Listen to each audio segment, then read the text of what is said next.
Xin cảm ơn Steve, cảm ơn Kiros đã tổ chức chuỗi webinar này. Cũng xin cảm ơn Leo và Alex sẽ cùng thảo luận. Chủ đề hôm nay, không có gì bất ngờ, là nhiễm cytomegalovirus 905, một đại dịch bị lãng quên. Vì vậy, việc nhắc lại và cập nhật kiến thức về chủ đề này là hết sức quan trọng nếu chúng ta thực sự muốn tạo ra tác động. Tôi sẽ lần lượt đi qua 7 điểm. Trước hết là dịch tễ học. CMV là nguyên nhân thường gặp nhất và quan trọng nhất gây mất thính lực thần,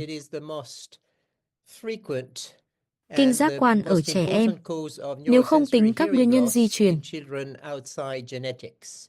Tình trạng này hầu như không thay đổi trong suốt 60 năm qua. CMV hiện diện ở mọi quốc gia trên thế giới, và tần suất nhiễm bẩm sinh tăng theo tỷ lệ huyết thanh dương tính ở mẹ. Tỷ lệ huyết thanh dương tính ở mẹ phản ánh số phụ nữ đã có miễn dịch CMV từ đầu thai kỳ. Ví dụ tại Pháp, mỗi năm có khoảng 600 trẻ mới bị khuyết tật do CMV.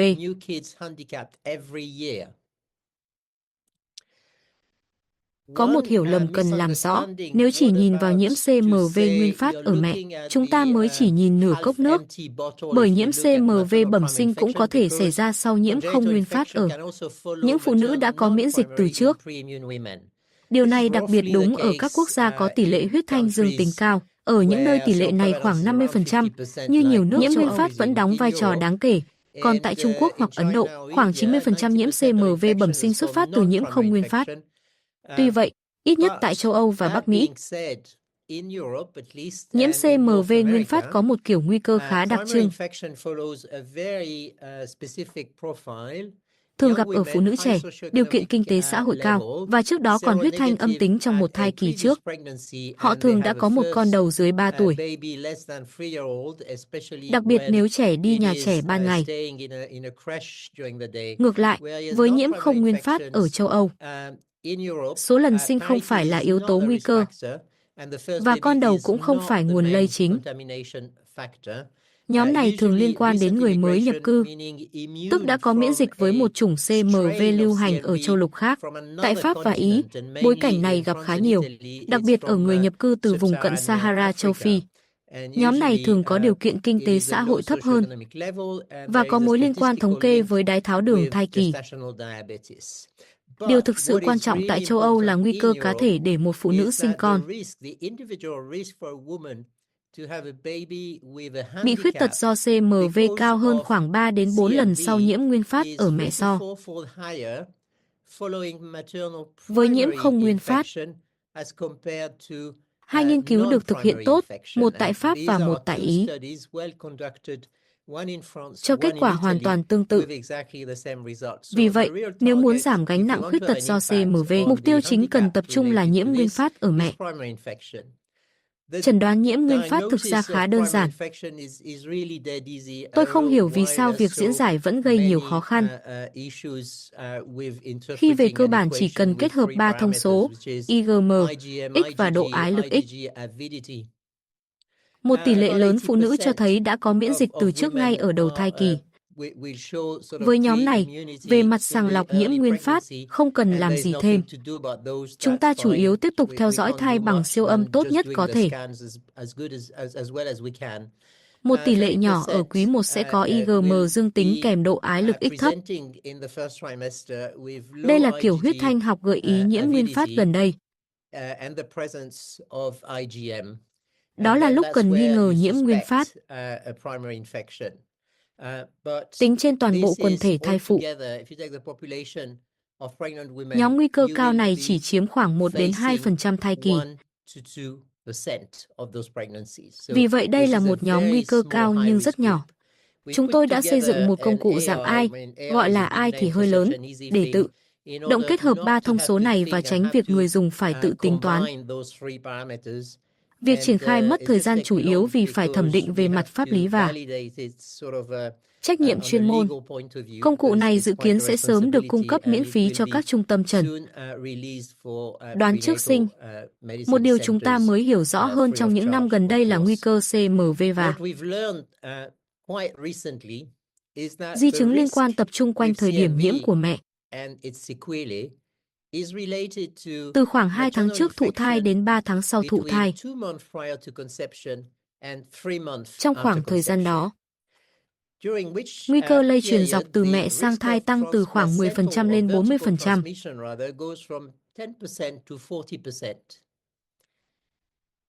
Nguy cơ khuyết tật liên quan đến nhiễm CMV thai nhi giảm xuống gần như bằng không nếu nhiễm mẹ xảy ra sau 14 tuần. Những trường hợp được rà soát kỹ, kể cả sau khi đã công bố, cho thấy một số kết quả trước đây đã phải được chính thức điều chỉnh. Khi được chuyên gia đánh giá lại, hoặc là thời điểm nhiễm không thể xác định chắc chắn, hoặc thực chất nhiễm đã xảy ra từ quý 1 nhưng bị quy nhầm sang giai đoạn muộn hơn của thai kỳ. Do đó, về mặt sàng lọc, khoảng thời gian cần tập trung cũng chủ yếu từ 2 tháng trước thụ thai đến hết quý 1. Diễn tiến tự nhiên của CMV bẩm sinh từng che lấp vấn đề thực sự. Bởi như các bạn đã thấy, tỷ lệ virus qua nhau thai tăng theo tuổi thai. Nếu xét 100 trẻ sơ sinh có CMV bẩm sinh, khoảng 10 trẻ sẽ có triệu chứng hoặc di chứng. Nhưng nếu chỉ chọn những trẻ sinh ra sau khi mẹ nhiễm CMV trong quý 1, khoảng 30 đến 40% sẽ có triệu chứng hoặc đã có di chứng. Vì vậy, nhiễm CMV trong quý 1 thực sự là tình huống đáng lo ngại. Đó là mối liên hệ giữa tuổi thai và tỷ lệ lây truyền mà các nghiên cứu đã chỉ ra. Nguy cơ di chứng chủ yếu tập trung ở nhiễm quanh thời điểm thụ thai và trong quý 1. Về dự phòng, cũng như thường lệ, có 3 mức. Dự phòng tiên phát nhằm ngăn người mẹ bị nhiễm. Dự phòng thứ phát nhằm ngăn lây truyền dọc khi mẹ đã nhiễm. Còn dự phòng tam cấp nhằm hạn chế hình thành di chứng khi thai đã bị nhiễm. Dự phòng tiên phát là một mục tiêu đáng quý. Về thực tế, nó có nghĩa là hạn chế các tiếp xúc có nguy cơ với trẻ nhỏ trong khoảng từ 2 tháng trước thụ thai đến 3 tháng sau thụ thai. Điều này không hề dễ.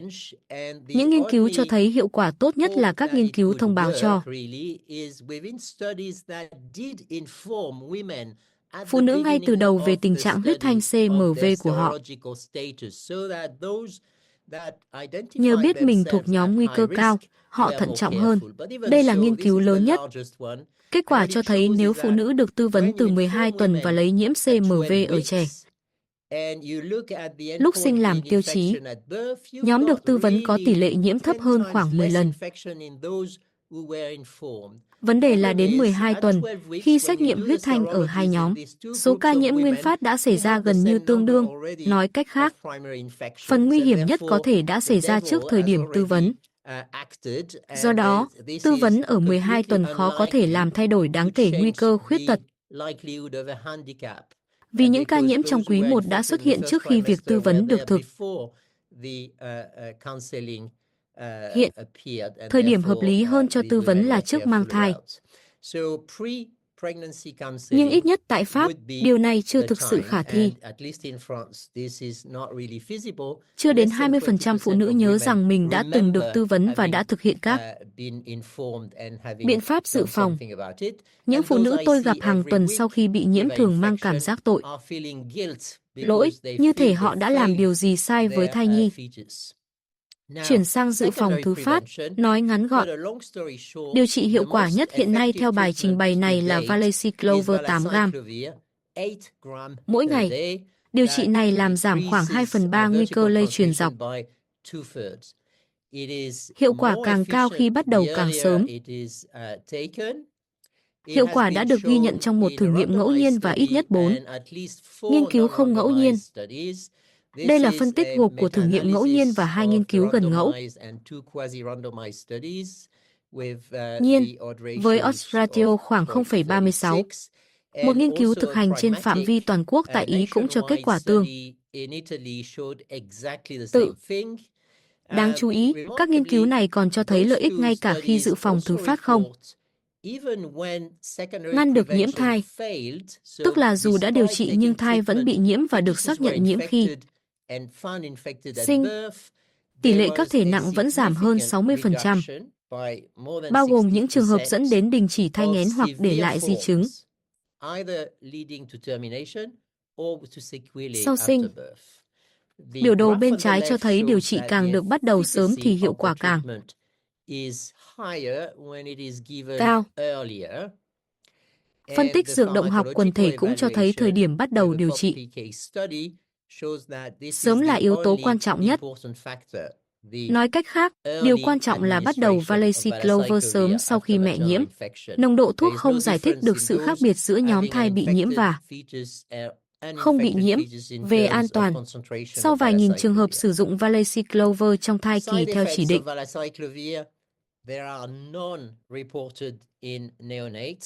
này chưa ghi nhận tác dụng bất lợi đặc hiệu ở trẻ sơ sinh. Khoảng 20% phụ nữ dùng thuốc trước 14 tuần có buồn nôn hoặc đau đầu. Tuy nhiên khó biết bao nhiêu trong số đó thực sự do thuốc và bao nhiêu chỉ là triệu chứng thường gặp của quý 1. Tôi không biết chắc. Tổn thương thận cấp xảy ra khoảng 2% trường hợp. Đặc biệt khi dùng thuốc 4 lần mỗi ngày mà 2 liều được uống quá sát nhau.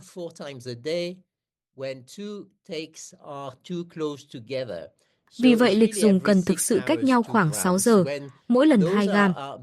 Tránh dồn liều hoặc dùng hơn 2 gam cùng lúc. Do valeciclovir được thải qua nước tiểu của mẹ, nồng độ cao có thể gây kết tinh và tắc nghẽn đường niệu. Tình trạng này giống một dạng sỏi thuốc, có thể gây suy thận cấp. Thường hồi phục trong khoảng 1 tuần sau ngừng thuốc và bù dịch. Nhưng trải nghiệm rất khó chịu. Một nhóm chuyên gia châu Âu thuộc mạng lưới về CMV bẩm sinh,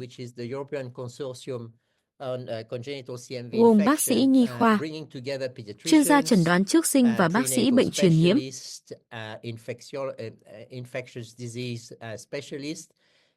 khuyến cáo sàng lọc. Họ vẫn khuyến cáo các biện pháp vệ sinh, nhưng không kỳ vọng quá nhiều vào hiệu quả của biện pháp vệ sinh đơn thuần.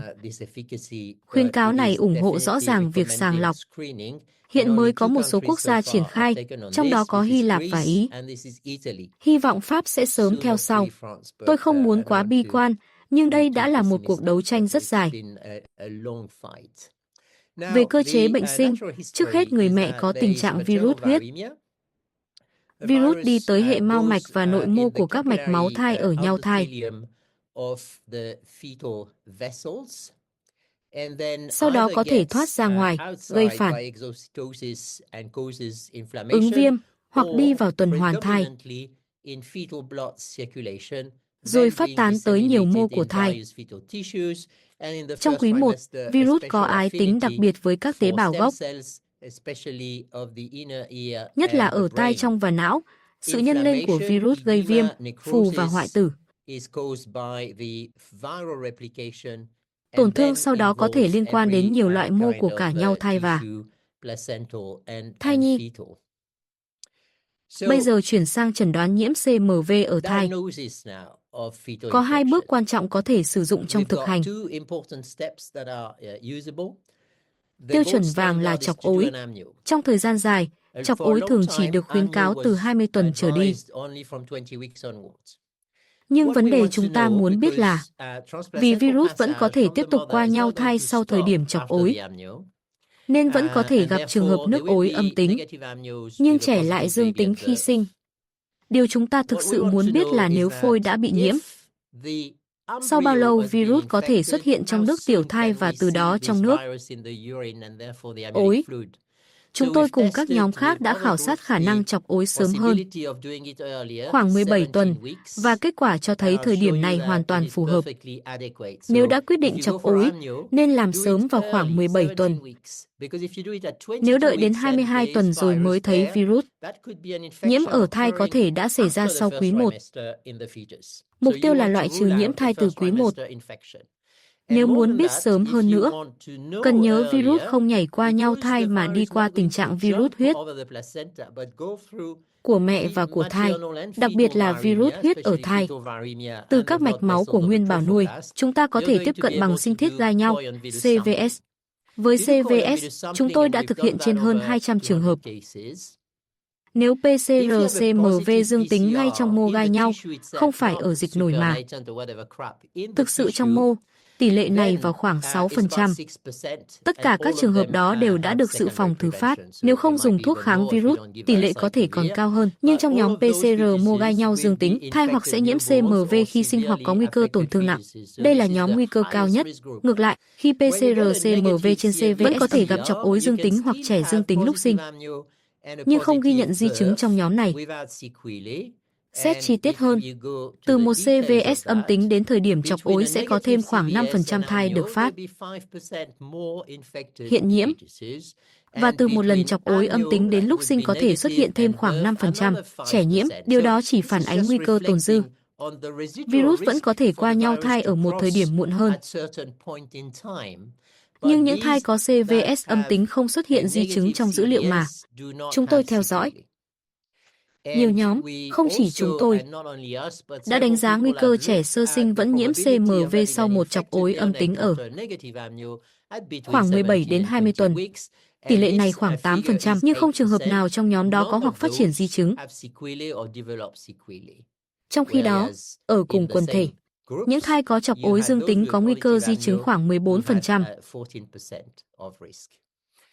Một câu hỏi thường gặp là liệu thủ thuật xâm lấn có nguy hiểm vào năm 2025 hay không, trong bối cảnh các thủ thuật này thường bị chỉ trích bởi những người ủng hộ yves. Các nghiên cứu gần đây cho thấy nguy cơ mất thai do CVS hoặc chọc ối hiện nay thấp hơn 1 trên 1.000. Một nghiên cứu khác cũng cho thấy việc có hay không chọc ối không làm thai đổi xác suất trẻ bị nhiễm CMV khi sinh. Nói cách khác, chọc ối không làm thai bị nhiễm CMV. Chúng tôi cũng so sánh những trường hợp có CVS trước chọc ối với những trường hợp không làm CVS. Tại thời điểm chọc ối và lúc sinh, tỷ lệ nhiễm ở hai nhóm là như nhau. Do đó, CVS cũng không làm tăng nguy cơ nhiễm CMV ở thai. Vậy nếu chỉ dựa vào siêu âm mà không làm thủ thuật xâm lấn thì sao? Chúng tôi từng làm một nghiên cứu hồi cứu, bắt đầu từ những trẻ sơ sinh đã xác định nhiễm CMV rồi quay lại xem hồ sơ trước sinh. Tất cả đều đã được siêu âm đúng quy trình ở quý 2. Quý 3 và khoảng 32 tuần. Trong bối cảnh trước sinh chưa biết mẹ bị nhiễm CMV. Khả năng siêu âm tự phát hiện được các trường hợp này gần như chỉ tương đương tung đồng xu, độ nhạy khoảng 50% đối với di chứng nói chung và khoảng 65% đối với các di chứng nặng.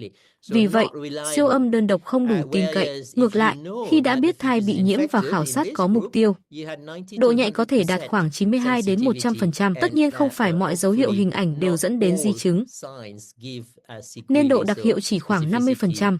Bây giờ tôi muốn cho các bạn xem một số số liệu mới.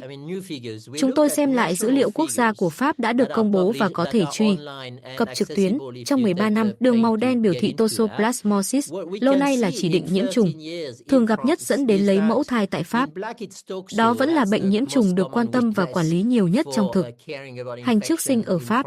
Đường màu đỏ là CMV, đường xanh là các virus khác, số lượng khá nhỏ. Nếu so toxoplasmosis với CMV, có thể thấy số mẫu thai thực hiện vì chỉ định huyết thanh học CMV tăng dần. Dù chưa có chủ trương sàng lọc toàn dân, đến năm 2023, số lượng lấy mẫu do CMV đã tương đương toxoplasmosis. Nếu nhìn sang nhóm chỉ định từ siêu âm thì rất thú vị. Đường đỏ phản ánh các trường hợp bác sĩ siêu âm lo ngại và chỉ định chọc ối, chẳng hạn vì ruột tăng âm hoặc các dấu hiệu không đặc hiệu khác. Hiệu suất chẩn đoán của cách tiếp cận đó, như biểu đồ phía dưới cho thấy, dưới 3%. Năm 2023 có gần 4.000 chọc ối để tìm CMV chỉ vì dấu hiệu siêu âm. Nhưng dưới 3% trong số đó thực sự chẩn đoán được thai nhiễm CMV. Trong khi đó, khoảng 500 mẫu được thực hiện vì chuyển đổi huyết thanh của mẹ cho hiệu suất chẩn đoán khoảng 15%. Cách tiếp cận dựa trên huyết thanh học hiệu quả hơn rất nhiều. Đây là thêm một lý do ủng hộ sàng lọc. Bây giờ đến dự phòng tam cấp. Khi thai đã nhiễm, dù trước đó có hay không dự phòng thứ phát. Câu hỏi là tại sao nên tiếp tục hoặc bắt đầu điều trị. Bởi ngoài cú đánh đầu tiên lên tế bào gốc trong giai đoạn phôi, còn có một cú đánh thứ hai, virus huyết ở thai gây viêm, apoptosis và độc tính tế bào do CMV.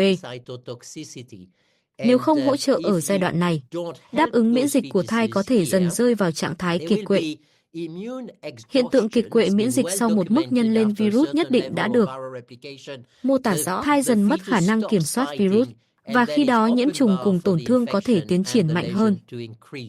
Vì vậy, mục tiêu chính của dự phòng tam cấp là làm giảm tải lượng virus trong tuần hoàn thai. Hiện mới có 3 nhóm bằng chứng gián tiếp ủng hộ hiệu quả. Thứ nhất, khi thai đã nhiễm nhưng vẫn tiếp tục Ville, nguy cơ phải đình chỉ thai nghén vì tổn thương thai nặng giảm khoảng 5 lần.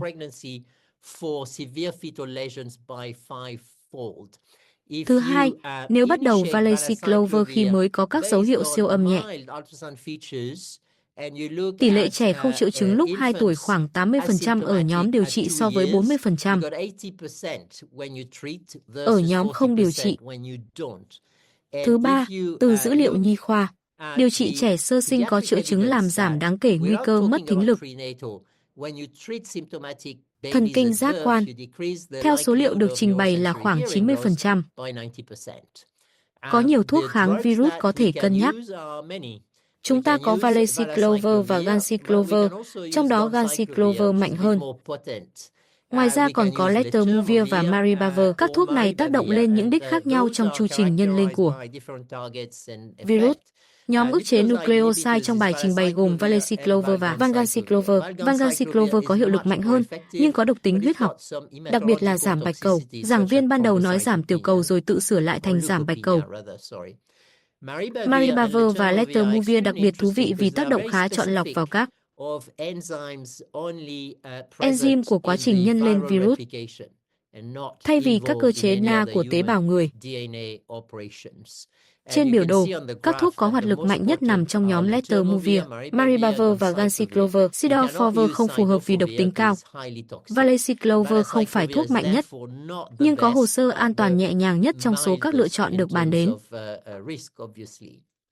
Chúng tôi đã thực hiện các nghiên cứu thực nghiệm và dược lý để xác định và biện minh cho liều Valeciclovir đang sử dụng. Chúng tôi cũng nghiên cứu letermovir, bao gồm khả năng khuếch tán vào mô thai và vận chuyển qua nhau thai. Các đặc tính dược động học này nhìn chung rất thuận lợi cho việc sử dụng trong nhiễm CMV thai nhi. Đây là một báo cáo nhỏ về việc sử dụng vanganciclovir ở một nhóm thai phụ mà không ghi nhận vấn đề đáng kể. Trong thực hành, chúng tôi từng sử dụng theo hướng điều trị nhân đạo ở những thai bị tổn thương rất nặng khi gia đình không lựa chọn đình chỉ thai nghén. Một thử nghiệm quan trọng đang tiến hành đã vượt quá nửa chặng đường. So sánh Valeciclovir với letermovir trong nghiên cứu ngẫu nhiên. Mù đôi ở thai đã nhiễm CMV. Dự kiến nghiên cứu sẽ sớm hoàn tất. Bây giờ chuyển sang tiên lượng, những yếu tố nào dự báo di chứng? Có 3 yếu tố chính. Thứ nhất là các bất thường nặng trên chẩn đoán hình ảnh. Tôi sẽ nói nhanh về phần này. Thứ hai là thai có được dự phòng tam cấp hay không. Thứ ba là tải lượng virus trong máu thai tại thời điểm đánh giá tiên lượng.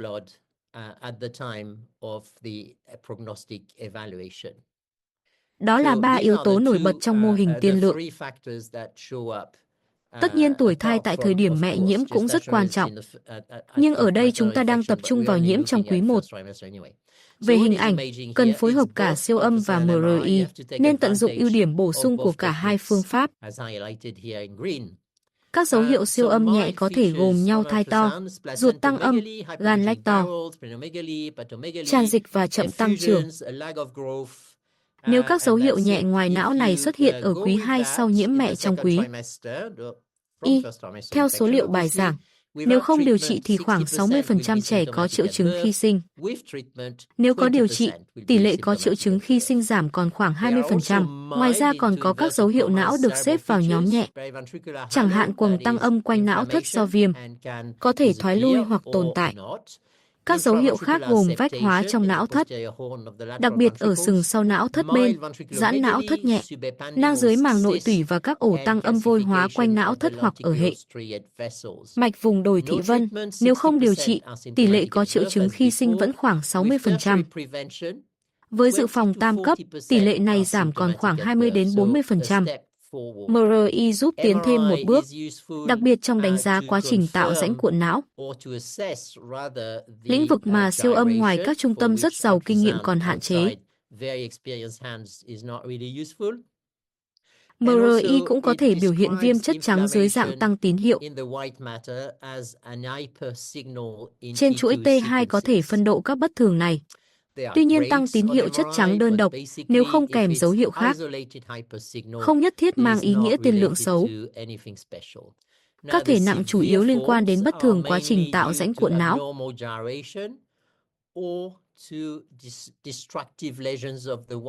Hoặc các tổn thương phá hủy chất trắng, kèm giãn não thất và giảm phát triển não. Nói cách khác, giảm thể tích não có thể xuất hiện trước khi biểu hiện tật đầu nhỏ rõ ràng. Microcephaly đôi khi chỉ trở nên thấy rõ lúc sinh hoặc vài tháng sau. Phần khó nhất, và là lý do thực hành của chúng tôi luôn làm MRI khoảng 30 tuần, là phát hiện polymicrogyria và heterotopia. Bây giờ chuyển sang giá trị tiên lượng của tải lượng virus trong nước ối. Ngay cả khi hiệu chỉnh theo thời gian nhiễm, tải lượng virus trong nước ối không thật sự hữu ích để định lượng hoạt tính bệnh, vì nước ối tích lũy nước tiểu thai theo thời gian và PCR có thể phát hiện cả virus còn hoạt động lẫn vật liệu virus không còn hoạt động. Ngược lại, tải lượng virus trong máu thai kết hợp với số lượng tiểu cầu thai có giá trị hơn. Tiểu cầu càng thấp và tải lượng virus càng cao thì nguy cơ kết cục nặng càng lớn. Với tiểu cầu dưới khoảng 110.000 mm và tải lượng virus trên 5 log, phần lớn trẻ trong nhóm này có nguy cơ gặp vấn đề đáng kể. Tóm tắt về tiên lượng, nếu siêu âm và MRI hoàn toàn bình thường, khoảng 85% trẻ sẽ không có triệu chứng ở tuổi 1 năm, dù có điều trị hay không. Một nguy cơ tồn dư mà hình ảnh không thể loại trừ hoàn toàn là mất thính lực. Thần kinh giác quan. Nếu có điều trị, nguy cơ này theo số liệu trình bày khoảng 12%. Sau điều trị, các ca mất thính lực của chúng tôi đều một bên. Không điều trị, khoảng 50% là hai bên. Nếu hình ảnh có bất thường nhẹ, ngoài não hoặc bất thường não nhẹ, khoảng 65% trẻ vẫn không có triệu chứng lúc 1 tuổi. Tỷ lệ kết cục bất lợi giảm khoảng một nửa nếu được điều trị so với không điều trị. Với các bất thường hình ảnh nhẹ, nguy cơ mất thính lực thần kinh giác quan cao hơn, khoảng 30%. Nếu đã điều trị, khoảng 5% trường hợp mất thính lực là hai bên, so với khoảng 25% khi không điều trị. Các thể nặng và rất nặng nhìn chung đều có thể nhận ra trên chẩn đoán hình ảnh. Một hướng tương lai là dự đoán không xâm lấn nguy cơ nhiễm thai ngay trong quý 1, chẳng hạn ở 14 tuần, trước khi làm CVS, có thể đánh giá bề dày tối đa của nhau thai, kết hợp với tuổi thai lúc bắt đầu điều trị và PCR CMV trong máu cũng như nước tiểu của mẹ. Khi kết hợp các yếu tố đó, về mặt thống kê có thể phân biệt phần nào những trường hợp có khả năng CVS dương tính và chọc ối dương tính. Hiện tại giá trị lâm sàng vẫn còn hạn chế. Trên biểu đồ radar, một số yếu tố thuận lợi gồm PCR CMV âm tính trong nước tiểu mẹ và PCR âm tính trong máu mẹ đã được dự phòng thứ phát. Nhau thai không dày và thời điểm chuyển đổi huyết thanh nằm ở giai đoạn nguy cơ thấp hơn. Trong tổ hợp thuận lợi này, không trường hợp nào trong dữ liệu bị nhiễm thai. Đó là điều chắc nhất hiện nay. Hy vọng trong tương lai có thể kết hợp các thông số thành một thuật toán hữu ích hơn, với tỷ lệ dương tính giả khoảng 10%. Mô hình hiện tại có thể đạt độ nhạy khoảng 90%. Một hy vọng thứ hai nằm ở yves. Người ta đã cho thấy có thể phát hiện các mảnh la của CMV trong la tự do, lưu hành và thậm chí định lượng được chúng. Số lượng mảnh CMV phát hiện được có tương quan với PCR-CMV thông thường. Ngoài ra, số lượng risk cao còn liên quan với nhiễm CMV nguyên phát gần đây ở mẹ. Câu hỏi còn lại là liệu có thể biến tín hiệu này thành một xét nghiệm sàng lọc hay không? Chúng tôi đã hồi cứu dữ liệu yves, đọc lại cả những mảnh la trước đây thường bị loại bỏ khỏi phân tích vì không có nguồn gốc người. Trong khoảng 400 trẻ sơ sinh được xem xét, chúng tôi có thể nhận diện trường hợp liên quan đến nhiễm CMV nguyên phát ở mẹ trong quý 1. Quy mô này rõ ràng chưa đủ để dùng như xét nghiệm sàng lọc, nhưng rất đáng tiếp tục nghiên cứu. Hiện chúng tôi đang đánh giá theo hướng tiến cứu. Để kết luận, tôi rất khuyến nghị các bạn tham khảo khuyến cáo đồng thuận gần đây của chúng tôi về quản lý CMV trước sinh và sau sinh. Chúng tôi cũng có một khóa MOOC do trường đại học xây dựng. Với công cụ dịch tự động, các bạn không nhất thiết phải thông thạo tiếng Pháp. Tôi thực sự ghen tị với Ý và Hy Lạp vì họ đã triển khai sàng lọc toàn dân. Thời gian là yếu tố quyết định. Mỗi năm, ở một nước như Pháp, khoảng 600 trẻ sinh ra phải sống với mất thính lực thần kinh giác quan hoặc tổn thương thần kinh nặng hơn do CMV. Xin cảm ơn sự chú ý của các bạn. Yves, bài trình bày thật tuyệt vời. Cảm ơn rất nhiều. Tôi hỏi nhanh, bạn còn bao nhiêu thời gian để thảo luận? Có vẻ bạn đang tắt tiếng, hoặc tôi bị mất âm thanh. Cứ tiếp tục phần thảo luận nhé. Không phải là phần này không quan trọng. Ý tôi là chúng ta cứ tiếp tục. Cứ tiếp tục đến cuối nhé. Được, miễn là bạn chắc chắn. Cảm ơn nhiều. Chúng ta chuyển sang thảo luận. Bài nói rất tuyệt. Tôi cũng thích các biểu tượng trái tim và thumbs up. Lần trước tôi còn tưởng những biểu tượng trái tim xuất hiện nhiều vì đúng dịp Valentine, nhưng hóa ra không phải. Rất thú vị. Trước hết, tôi mời các thành viên trong hội đồng lần lượt giới thiệu. Đầu tiên là Leo. Cảm ơn lời mời và cơ hội được cùng thảo luận một chủ đề rất quan trọng. Tôi là Leo Pau, tôi làm trong lĩnh vực y học bào thai, chuyên về chẩn đoán hình ảnh thai và quản lý nhiễm CMV bẩm sinh tại bệnh viện đại học. Cảm ơn. Tiếp theo là Femi. Xin bạn tự giới thiệu và đồng thời giúp theo dõi các câu hỏi từ khán giả. Cảm ơn Steve. Tôi từng là fellow của FMF. Hiện tôi đang làm việc tại trường đại học với vai trò giảng viên phó giáo sư.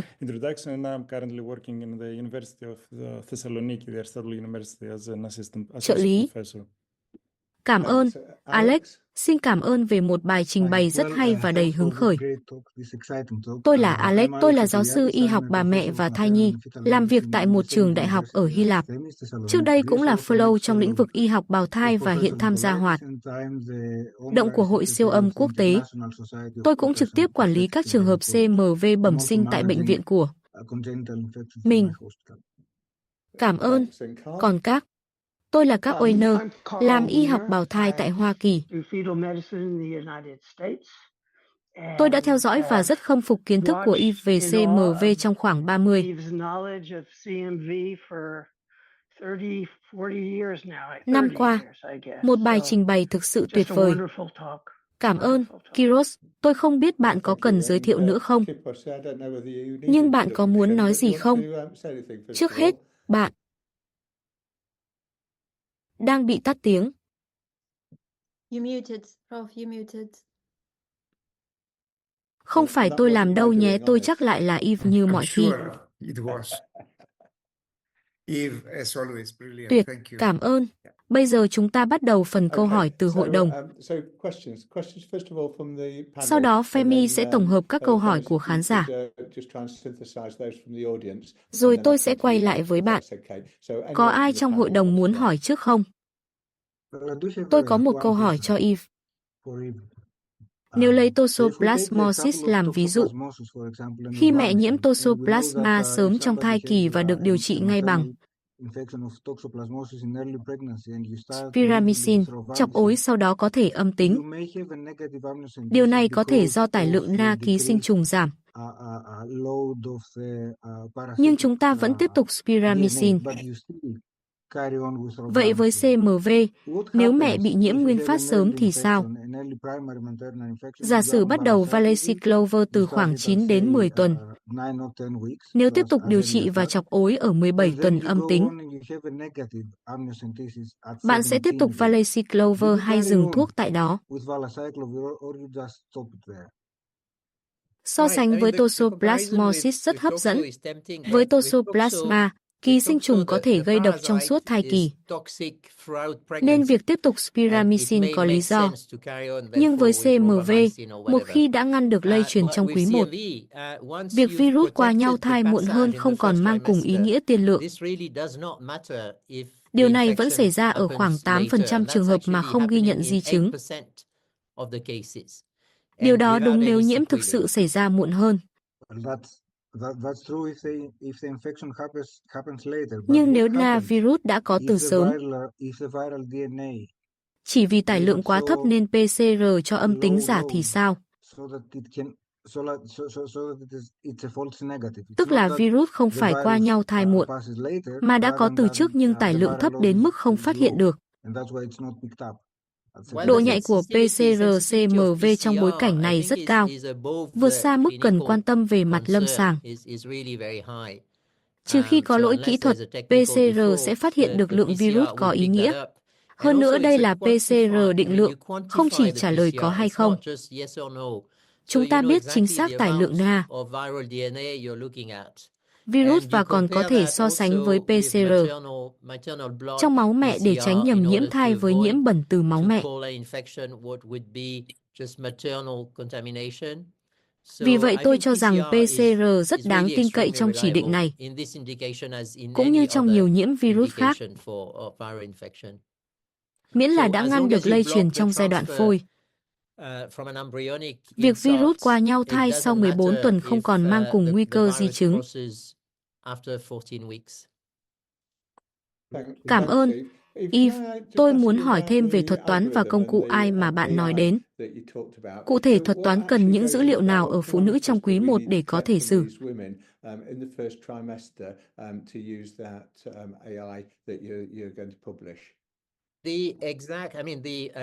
Dụng.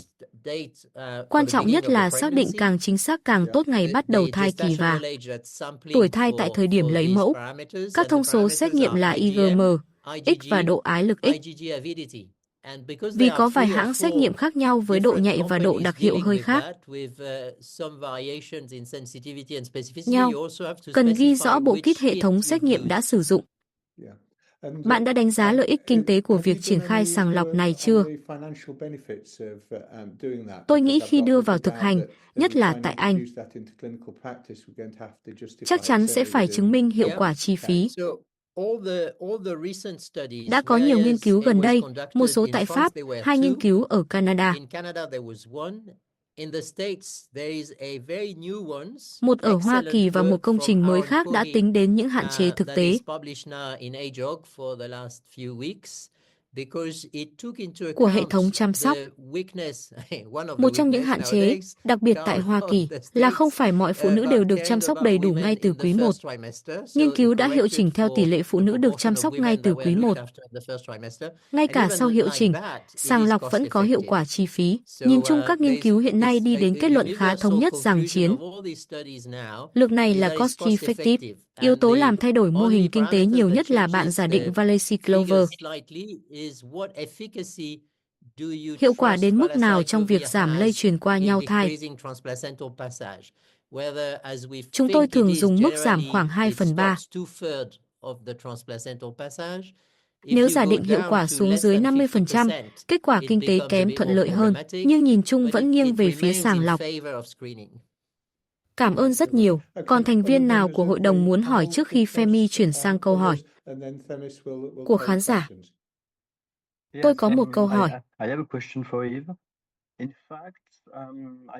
Điều tôi muốn nhấn mạnh là tiên lượng nhiễm CMV bẩm sinh ở giữa thai kỳ đôi. Khi rất khó, đặc biệt với polymicrogyria. Bạn xếp polymicrogyria vào nhóm dấu hiệu nặng và tôi hoàn toàn đồng ý. Nhưng thực tế đây là một phổ ở giữa thai kỳ. Các bất thường vỏ não nặng với giải vỏ não dày có thể dễ nhận biết hơn trên. Siêu âm, nếu người khảo sát có kỹ thuật tốt và biết cách đánh giá vỏ não một cách ổn định. Khó khăn của tôi là những dạng polymicrogyria kín đáo hoặc xuất hiện muộn.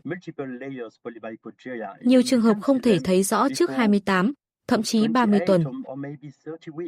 Điều này làm việc tiên lượng ở giữa thai kỳ trở nên rất khó. Trước đây chúng tôi thường đề nghị lấy máu thai ở những phụ nữ có chọc ối dương tính nhưng chỉ có dấu hiệu CMV nhẹ hoặc không nặng ở giữa thai kỳ. Cách này hoạt động khá tốt ở những phụ nữ chưa được điều trị kháng virus. Nhưng kết quả kém hữu ích hơn nếu người mẹ đã được điều trị. Vậy kinh nghiệm của bạn về lấy máu thai ở phụ nữ đã dùng thuốc kháng virus trước thủ thuật là gì? Trước thời kỳ dự phòng thứ phát, chúng tôi từng đề nghị lấy máu thai cho hầu như mọi trường hợp. Nếu gặp phụ nữ không được dự phòng thứ phát và chọc ối dương tính, chúng tôi vẫn lấy máu thai. Các chỉ số trong máu thai là yếu tố tiên lượng độc lập với hình ảnh. Trong hoàn cảnh đó chúng tôi vẫn làm. Biểu đồ vừa trình bày dựa trên dữ liệu công bố khoảng 10 năm trước. Nhưng từ khi áp dụng dự phòng thứ phát, như bạn nói, lấy máu thai thường không còn cần thiết vì không bổ sung nhiều thông tin. Tải lượng virus thường rất thấp và số lượng tiểu cầu thường bình thường. Vì vậy, ở những phụ nữ thất bại dự phòng thứ phát nhưng chọc ối dương tính, chúng tôi đã ngừng lấy máu thai thường quy. Với polymicrogyria, MRI rất quan trọng trong thực hành của chúng tôi. Đây là một chỉ định thường dùng MRI. Thời điểm lý tưởng là khoảng 30 tuần. Nếu làm sau 34 tuần, MRI khó đánh giá quá trình tạo rãnh cuộn não là bình thường hay bất thường. Hơn nhiều. Do đó 30 đến 32 tuần là khoảng thời gian thích hợp. Phần lớn các bất thường khác có thể được đánh giá tốt bằng siêu âm khi thực. Hiện ở các đơn vị có kinh nghiệm chuyên sâu. Riêng đánh giá quá trình tạo rãnh cuộn não vẫn là một hạn chế lớn của siêu âm, ngoại trừ một số chuyên gia rất giàu kinh nghiệm mà không phải nơi nào cũng có. Vậy tại sao không làm thêm? MRI ở khoảng 34 đến 36 tuần. Vì về lý thuyết có thể xuất hiện muộn một số bất thường chất trắng hoặc nang não, và các phát hiện này có thể ảnh hưởng đến quyết định điều trị. Chúng tôi đã ngừng làm MRI muộn thường quy. Thực hành hiện nay đã thay đổi vì phần lớn phụ nữ chúng tôi tiếp nhận đã được dự phòng thứ phát. Ngay cả không dự phòng thứ phát, hình ảnh ở 30 tuần trong dữ liệu của chúng tôi dự báo khá tốt kết cục lúc sinh.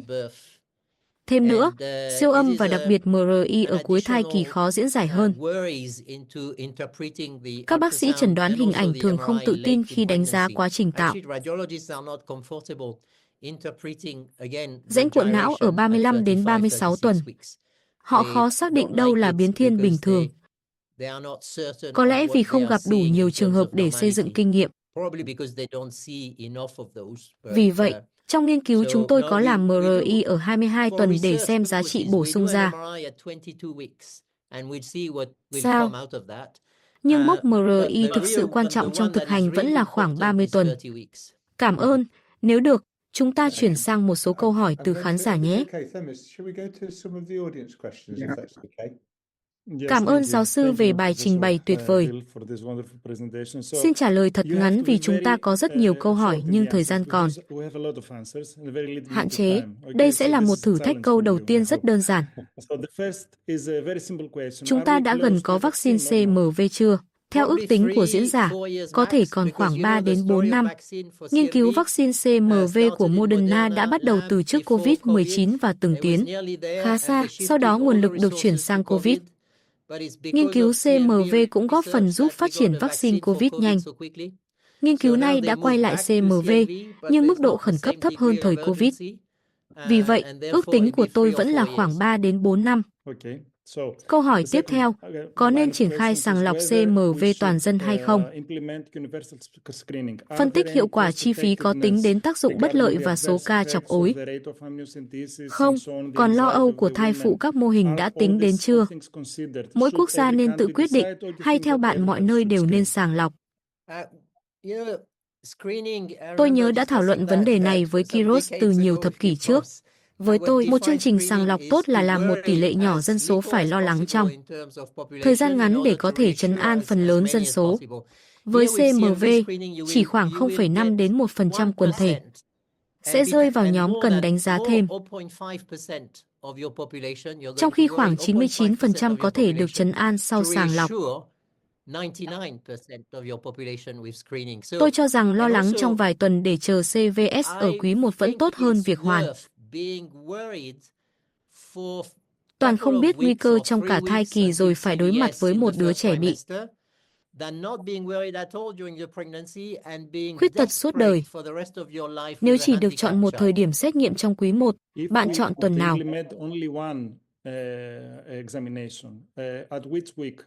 12 tuần, ngay thời điểm đo độ mờ da gáy. Ở 12 tuần, chúng ta vẫn còn nằm trong cửa sổ có ý nghĩa để phát hiện nhiễm nguyên phát và can thiệp sớm. Vậy lý tưởng cần nhiều lần xét nghiệm. Vì bạn muốn sàng lọc từ sớm đến 14 tuần, lý tưởng nhất có thể tính cả một xét nghiệm trước mang thai để phụ nữ biết tình trạng miễn dịch và áp dụng dự phòng tiên phát. Nếu chỉ nói đến sàng lọc nhiễm trong thai kỳ nhằm triển khai dự phòng thứ phát, có thể lấy mẫu trong quý 1, thường cùng lần sàng lọc quý 1. Nếu lần đó âm tính, có thể xét nghiệm lại một lần vào khoảng 16 tuần rồi dừng. Nếu phụ nữ đã huyết thanh dương tính trước mang thai thì có cần sàng lọc lại trong thai kỳ này hoặc thai kỳ sau không? Không, theo chiến lược mà chúng tôi đang bàn ở đây. Mục tiêu sàng lọc hiện tại là nhiễm nguyên phát. Nhiễm không nguyên phát vẫn rất quan trọng. Nhưng hiện chưa có biomarker đủ tốt để sàng lọc. Nhiều nhóm đang nghiên cứu. Hiện tại chủ yếu vẫn phải dựa vào siêu âm và đánh giá lâm sàng. Chuyển sang một câu hỏi từ khán giả. Bạn đã dùng liều Valeciclovir thấp hơn chưa hoặc có kế hoạch nghiên cứu liều thấp hơn không? Tôi đang chờ Pháp chấp thuận sàng lọc toàn dân. Sau đó chúng tôi muốn làm thử nghiệm ngẫu nhiên so sánh 4 gram với 8 gram mỗi ngày. Muộn nhất nên bắt đầu điều trị khi đã xác nhận nhiễm là khi nào? Như biểu đồ đã cho thấy, hiệu quả trở nên khó dự đoán hơn rõ rệt từ khoảng 15 tuần. Vì vậy, bắt đầu trong quý 1 là có ý nghĩa nhất. Sau đó, điều quan trọng hơn là xác định thai đã bị nhiễm hay chưa. Có thể làm CVS khoảng 14 tuần và nếu thai nhiễm thì bắt đầu Valeciclovir, hoặc cân nhắc thuốc mạnh hơn. Nếu siêu âm đã có dấu hiệu nhiễm, chẳng hạn bất thường não, bạn vẫn bắt đầu điều trị chứ? Còn hy vọng cải thiện không? Điều này phụ thuộc vào lựa chọn của người phụ nữ và gia đình. Nếu họ quyết tâm tiếp tục thai kỳ, tôi sẽ cố gắng ngăn các tổn thương tiến triển thêm. Theo thực hành mà diễn giả mô tả, trong những trường hợp thai tổn thương nặng có thể cân nhắc Valeciclovir. Vì đây là thuốc bác sĩ nhi khoa dùng cho trẻ sơ sinh nhiễm CMV nặng và có triệu chứng. Diễn giả cho biết thuốc đã được dung nạp trong các trường hợp họ điều trị. Trong tương lai, Lettermovir có thể trở thành lựa chọn hấp dẫn nếu thử nghiệm đang tiến hành. Cho kết quả tốt, nhờ cách dùng đơn giản và hồ sơ an toàn thuận lợi. Nhược điểm lớn là giá, khoảng 300 euro mỗi viên. Nếu đã xác nhận mẹ nhiễm nguyên phát gần đây trong quý 1, bắt đầu Valeciclovir rồi chọc ối âm tính, bạn có dừng điều trị không? Hay vẫn lo đó là âm tính giả?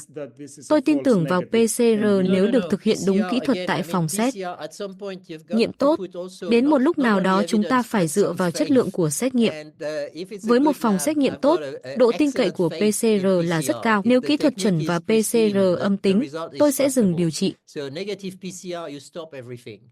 Tranh luận khó hơn là khi PCR dương tính, nên tiếp tục điều trị hay dừng.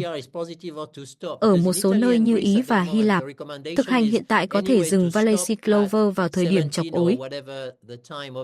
Bất kể kết quả, nhưng dựa trên các bằng chứng gián tiếp về dự phòng tam cấp, tôi cho rằng nếu PCR dương tính thì đáng cân nhắc tiếp tục Valeciclovir đến lúc sinh hoặc chuyển sang Lettermovir hay Vancomycin trong bối cảnh phù hợp. CVS có vai trò gì nếu xác định mẹ nhiễm từ 6 đến 7 tuần? Bạn có làm CVS ở 13 đến 14 tuần không? Chúng tôi làm ở 14 tuần. Nếu CVS âm tính, hiện tại chúng tôi có thể dừng điều trị.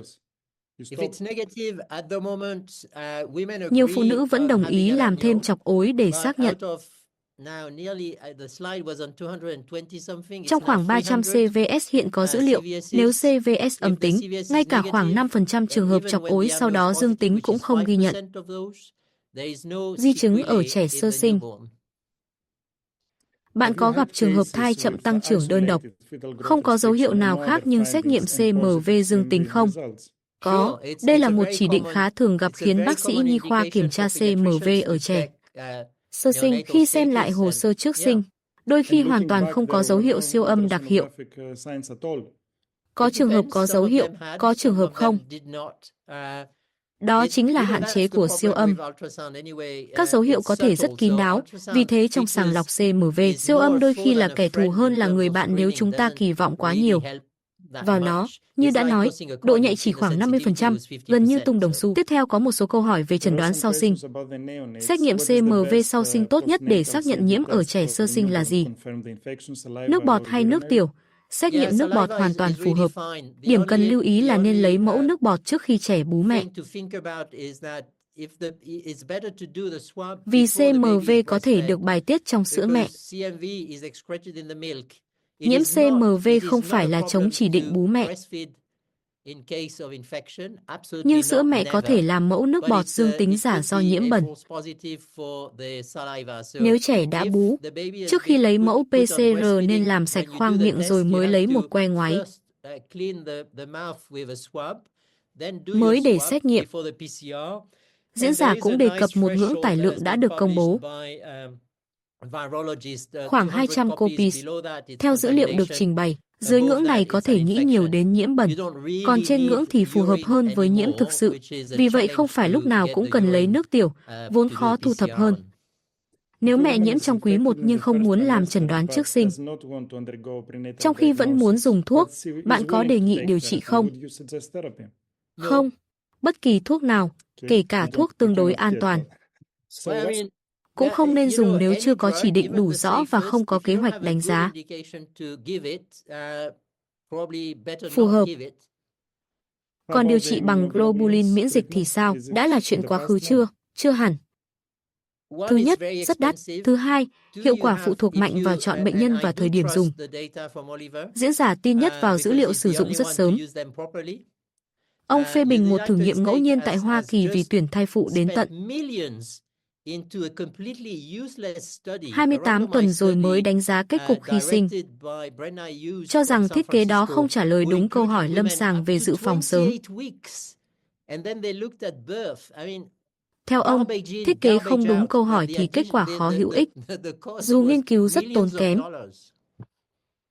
Một số nhóm sử dụng immunoglobulin ở bệnh nhân và nhờ biết rất chính xác thời điểm mang thai và có thể xét nghiệm từ khoảng 5 tuần, sau đó dùng globulin miễn dịch lặp lại theo phác đồ. Nhưng chi phí là vấn đề lớn. Mỗi đợt immunoglobulin được nêu khoảng 1.000 euro. Độ quan trọng của bộ xét nghiệm kháng thể và độ ái lực X như thế nào? Cần tuân theo ngưỡng và hướng dẫn của chính nhà sản xuất. Giống như mọi kỹ thuật xét nghiệm hay biểu đồ tăng trưởng. Nếu dùng một hệ thống cụ thể thì phải diễn giải theo cutoff đã được thẩm định cho hệ thống đó. Thuật toán mà chúng tôi dự định đưa lên mạng sẽ tính đến sự khác biệt giữa các hãng xét nghiệm. Có hệ thống nào được khuyến nghị hơn không? Theo diễn giả, Ville là một trong những hệ thống có độ tin cậy tốt trong thực hành của họ. Có dữ liệu nào về tiên lượng khi chọc ối dương tính nhưng siêu âm chưa thấy? Bất thường không? Trong thai kỳ nên tư vấn bố mẹ thế nào? Bước tiếp theo là đánh giá hình ảnh kỹ ở khoảng 22 đến 24 tuần. Nếu siêu âm ở 22 đến 24 tuần hoàn toàn bình thường và nếu trước đó không có dự phòng thứ phát, có thể cân nhắc thêm các chỉ số từ máu thai như một số trung tâm vẫn thực hiện, kết hợp tải lượng virus và số lượng tiểu cầu. Nếu tất cả đều thuận lợi và bắt đầu điều trị tại thời điểm chọc ối, nguy cơ trẻ có triệu chứng khi sinh theo số liệu trình bày thấp hơn 20%. Nếu một phụ nữ đang chuẩn bị mang thai, có triệu chứng gợi ý CMV và xét nghiệm kháng thể phù hợp với nhiễm gần đây, thì sao? Bao lâu nên chờ trước khi cố gắng mang thai? Dựa trên cửa sổ nguy cơ quanh thụ thai, có thể chờ khoảng 2 tháng. Được, câu hỏi tiếp theo hơi ngoài chuyên môn. Bức tranh phía sau bạn có ý nghĩa gì vậy, Yves? Đó là tranh của một họa sĩ tên DUB. Tôi đã treo nó ở các văn phòng khác nhau của mình từ năm 1994. Vậy là khoảng 30 năm. Thật thú vị. Tôi cũng muốn nghe phản hồi từ khán giả về những chủ đề các bạn muốn chúng tôi thực hiện trong những tháng tới. Tôi thấy phần câu hỏi nhanh vừa rồi rất thú vị và cung cấp nhiều thông tin. Tôi cũng thích phần thảo luận hội đồng. Nếu các bạn có thể gửi một chút phản hồi trước buổi tháng sau thì rất hữu ích. Trước khi kết thúc, các thành viên hội đồng còn nhận xét cuối nào không? Chỉ một nhận xét. Mọi thứ có lẽ sẽ thay đổi hoàn toàn nếu chúng ta có một xét nghiệm không xâm. Lấn có thể cho biết phôi đã bị nhiễm.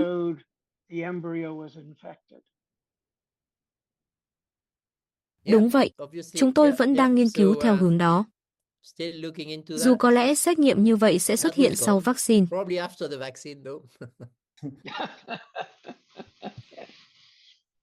Tuyệt, vậy chúng ta kết thúc tại đây. Đây là một phiên thảo luận rất hay. Cảm ơn Yves, rất vui được gặp tất cả mọi người. Cảm ơn, buổi tiếp theo sẽ diễn ra sau một tháng như thường lệ. Vào thứ Sáu thứ Hai của tháng, lúc 1 giờ 30 phút, các Nelson PhD sẽ nói về hyperemesis gravidarum, nôn nghé nặng. Hy vọng sẽ có đông người tham dự. Và Femi, có vẻ phần câu hỏi nhanh hôm nay đã khiến bạn tự nhận thêm một công việc. Mỗi tháng rồi, tôi sẽ trao đổi lại với bạn. Cảm ơn Kiros, còn điều gì cần bổ sung không? Một phiên rất tuyệt. Cảm ơn Steve và tất cả mọi người. Hẹn gặp lại. Cảm ơn mọi người.